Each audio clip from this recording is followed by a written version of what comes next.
He's absolutely ruthless. I think the palace and the machinery of the monarchy needs to take Harry and Meghan more seriously and make sure that Harry and Meghan's antics don't impact the future. What makes this situation land differently from the usual noise surrounding Meghan is simple. This time, it's not just people talking and throwing speculation around online. This time, there are actual documents, official records, the kind that are supposed to be cold, verifiable, and factual. And according to reports, Meghan is seriously rattled by it. Sources claim she always operated with a precise vision for where her life was heading and exactly how she intended to get there. Royal author is sharpening his quill for a new edition of his book set to reveal huge secrets inside Prince Harry and Meghan Markle's marriage. That roadmap, people say, was drawn up long before any royal spotlight ever found her. But before getting into the age controversy and what the timeline actually shows, it's worth understanding exactly who Tom Bower is, because dismissing him as just another tabloid chaser would be a serious mistake. Bower has spent decades establishing himself as one of the most respected and feared investigative biographers operating in the UK. His body of work includes deep, extensively researched books on some of the most powerful figures in modern history: Robert Maxwell, Mohammed Al-Fayed, Simon Cowell, and Prince Charles among them. His reputation wasn't handed to him. It was built through years of relentless source development, document verification, and a willingness to go places other journalists quietly avoided. She's stuck because she was an actress who became a real princess, who wants to be an actress again, but has to continue to pretend to be a real princess. Then there's a specific detail that has been making people pause and look twice. Photo metadata from an image connected to a significant personal moment reportedly shows the picture was captured on May 8, 2019. The person connected to that moment arrived on May 6, 2019. That 2-day gap in the sequence has generated serious online debate, with many people asking how that timeline is supposed to make sense. Bower is known for treating details exactly like this one, small on the surface, potentially significant underneath, as starting points worth following all the way through. In 2022, Bower released his explosive and deeply controversial book, Revenge: Meghan, Harry, and the War Between the Windsors. It held nothing back. The portrait it painted of Meghan was of someone highly strategic, fiercely ambitious, and completely committed to climbing toward power and influence regardless of what that climb required. There are so many telltale signs that something is clearly wrong with Meghan. And I don't mean it in a bad way, but I mean, how can you get your age so wrong? Did you know that in 1997, when she met Yasmin Bleeth, when she claims that she was working for Humphrey Yogurt, age 13, she also, or somebody with the name Meghan Markle, filled out a questionnaire for Sears, the company, claiming that she was 21 years of age. That framing alone generated enormous pushback, but the documentation behind it made it very difficult to simply dismiss. Now, Bower's central argument about the numbers, and this is where things get genuinely uncomfortable for Meghan's camp. She has publicly stated her date of birth as August 4th, 1981, which would place her at 44 years old today. Straightforward arithmetic. But according to the records Bower says he uncovered during his research, the actual picture looks dramatically different. Based on his findings, he believes her true age could fall somewhere between 48 and 52 years old. That's not a rounding error. That's not a clerical slip that got carried forward somewhere. If accurate, that would represent a fundamental gap between the story Meghan has presented to the world and what official documentation actually shows. And the moment Bower began discussing these findings publicly, Meghan is living a life that she's winning and she's doing all these great things, but the reality is not that. The reality is she's a joke. Meghan's team reportedly mobilized fast and pushed back with significant force. Because once a question like this reaches public circulation, the internet doesn't wait for an official response before it starts pulling every thread available. The piece of evidence that really stopped people cold involves a specific issue of 17 magazine from March 1997, page 90. In that issue, a feature identifies Meghan Markle as 21 years old. But working from the commonly accepted birth year of 1981, she would have been approximately 15 or 16 at that time, nowhere near 21. That's a 6-year discrepancy sitting inside a published magazine that has been physically archived and verified. Critics immediately started demanding an explanation for how that gap could exist. Some people online have pushed theories ranging from adoption questions to natural aging variations. Is Megsy really lying about her age? Now, when you Google her, it says that she was born on the 4th of August 1981.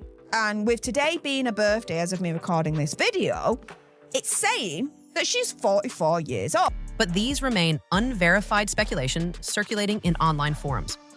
What isn't speculation is the gap itself. And Bauer didn't simply clip the page and move on.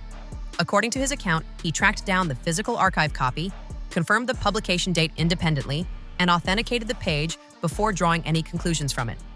If that verification holds, the question becomes stark. Either 17 magazine published a significant age error about a private individual, or incorrect information was already in circulation years before anyone was paying close attention to Meghan Markle's biography. Then came another data point that critics consistently raise. Anchor and Bauer reported that Meghan's IMDb page, her professional acting profile on the industry's most referenced database, once listed her birth year as 1977 rather than 1981. I choose people who don't want to be written about on the whole, whose lives are shrouded in mystery, and they want to hide their secrets, and I just love digging away to find out what they don't want to.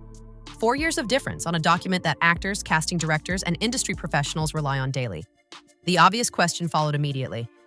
Why would an official biographical record and a professional industry profile show two completely different birth years for the same person?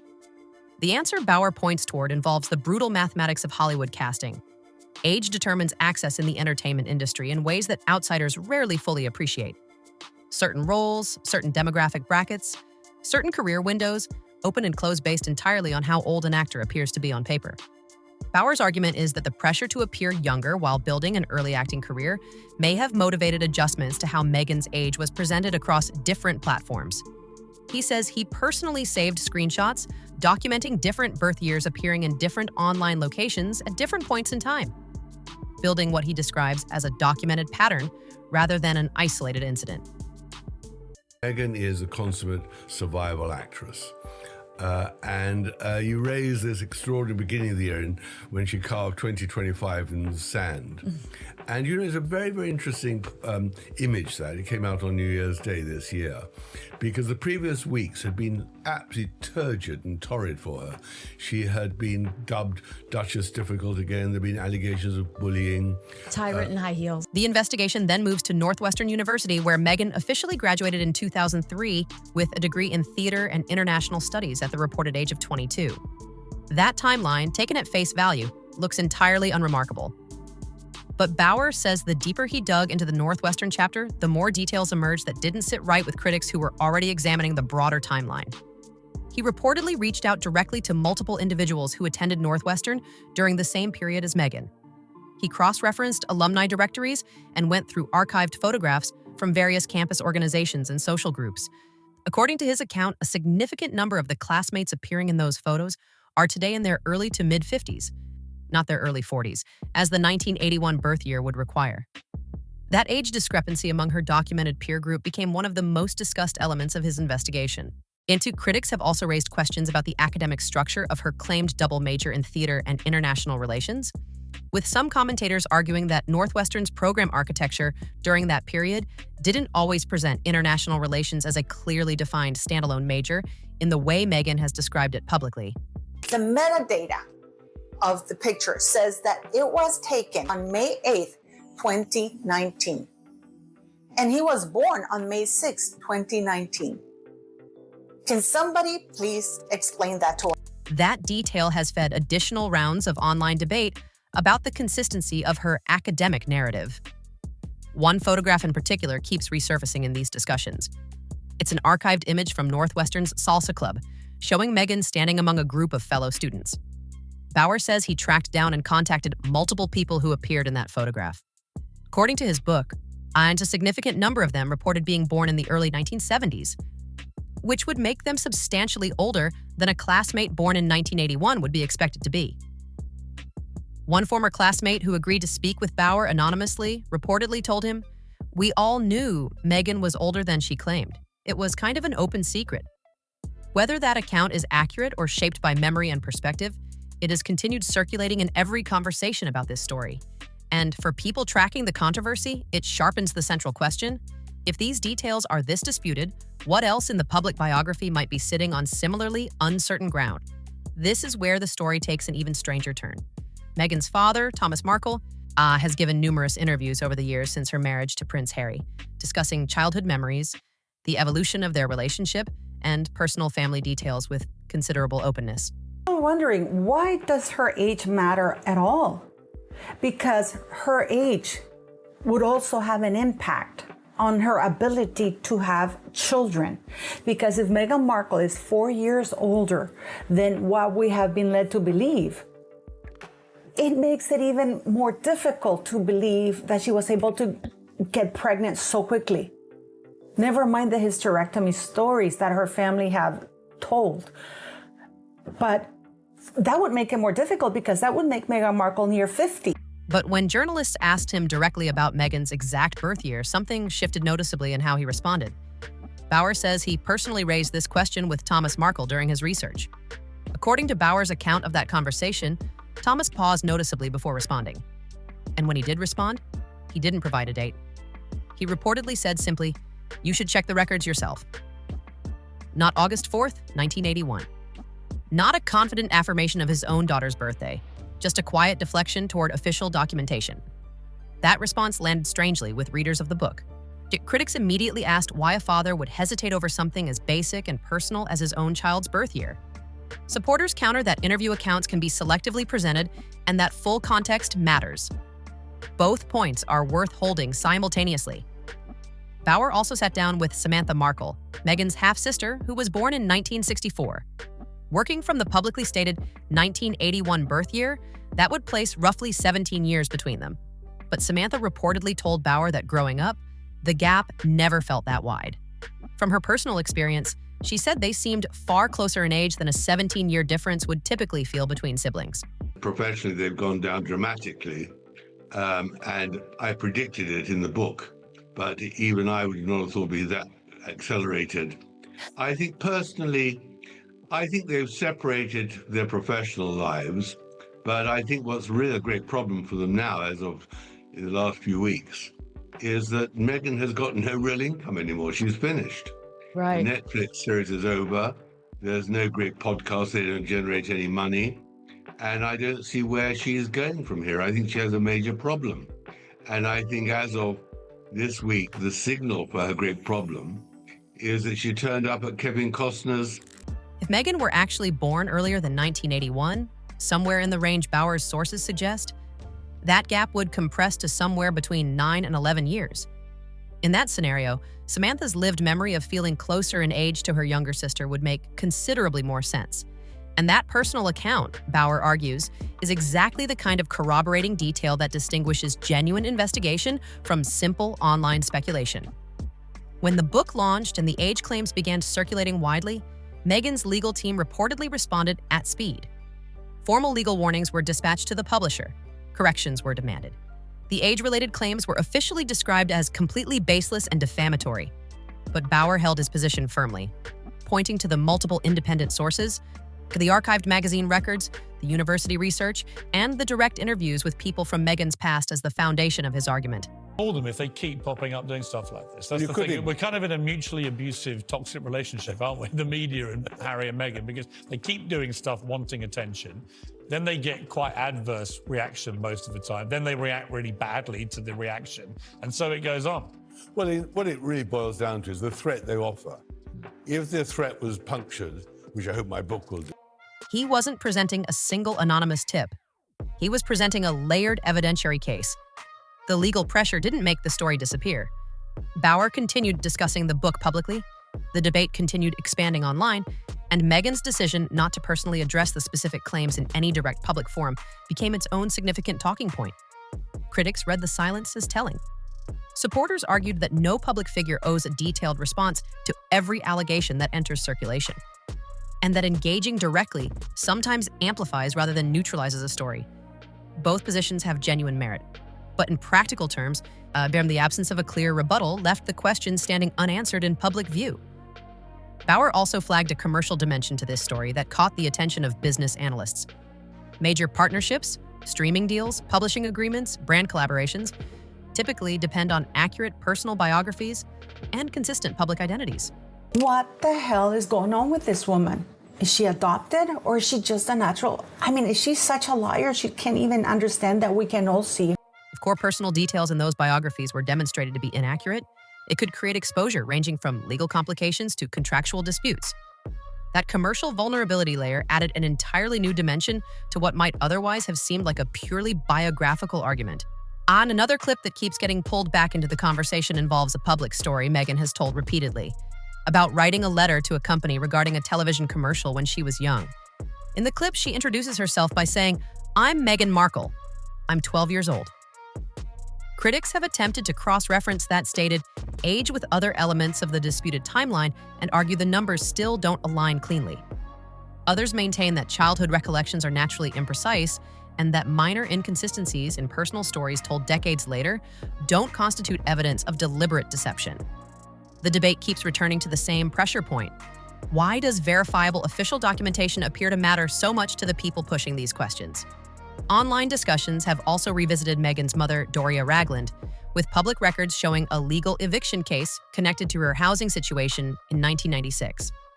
Some commentators have argued that additional documents from that period exist that haven't been widely examined or discussed. Many of those claims remain unverified. Tom Bower, the legendary royal author, is sharpening his quill for a new edition of his book set to reveal huge secrets inside Prince Harry and Meghan Markle's marriage. But they continue appearing in online conversations alongside the broader timeline debates, adding texture to what critics describe as an incompletely documented family history. Then there's the rumor that has persisted in online spaces for years, the claim that Meghan may have had a child from a previous relationship earlier in her life, a child who would now be a full adult. Bower did not confirm this claim anywhere in his book. What he did note was that certain sections of Meghan's early timeline contain gaps that his sources believe have never been publicly addressed or satisfactorily explained. His broader argument is that if Meghan were born earlier than 1981, as multiple sources in his research suggest, then certain periods of her personal history would need to be reinterpreted entirely.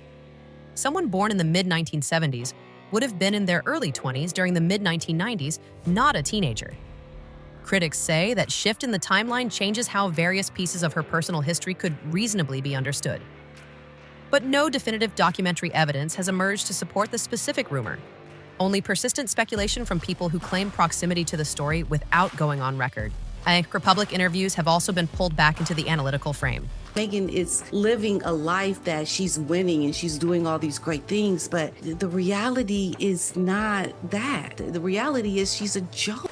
At a Texas event, journalist Katie Couric questioned Meghan about the famous childhood commercial story. And that footage has been repeatedly analyzed online by viewers attempting to map every stated age and date against the disputed timeline. Every public appearance, every archived interview, every old photograph has now become raw material for a community of investigators determined to either confirm or collapse the narrative Bower constructed. What Bower's book ultimately delivered wasn't a single definitive verdict on Meghan's age. It was a structured presentation of documents, interviews, archived materials, and sourced accounts laid out deliberately so that readers could assess the evidence and reach their own conclusions. But the direction of his overall argument has never been ambiguous. He believes Meghan Markle has consistently presented a version of her personal history that doesn't fully align with what official records and direct witness accounts actually show. She's absolutely ruthless. I think the palace and the machinery of the monarchy needs to take Harry and Meghan more seriously and make sure that Harry and Meghan's antics don't impact the future. And the age question, significant as it is, represents just one chapter of a much larger story that critics insist has never been fully told. Bower frames the deeper issue as involving nearly every major pillar of Meghan's public identity: her educational background, her family narrative, her relationship history, and the motivations behind the defining decisions of her life, including her marriage to Prince Harry. In his reading, these elements don't exist independently, and they were assembled deliberately into a carefully engineered public persona, one built around the image of a woman defined by adversity, humanitarian purpose, and moral authority. Critics who follow his work argue the documented reality is far more complicated and far more calculated than that persona suggests. Supporters push back with equal force, arguing that the relentless scrutiny applied to Meghan reflects a pattern of disproportionate and unfair targeting that would not be applied to others in comparable positions. That tension isn't going anywhere. But Bauer's framing of his central argument, describing Meghan above all else as a skilled performer, someone with a sophisticated and practiced ability to present precisely the image a given moment requires, captures what he believes is the essential truth beneath everything else. Here, in his view, the most consequential role she ever performed wasn't one that aired on television. It was the one she constructed and inhabited in real life. Meghan Markle, the Duchess of Sussex. And according to the growing community of critics and investigators now examining the full body of evidence, that performance is receiving more scrutiny today than at any previous point. More journalists are looking, more researchers are cross-referencing, more former insiders are apparently willing to talk. As one commentator recently put it, I think professionally they've gone down dramatically. The image was built over years. The questions about it are now building just as fast. And the documents, unlike carefully crafted public statements, don't change their story.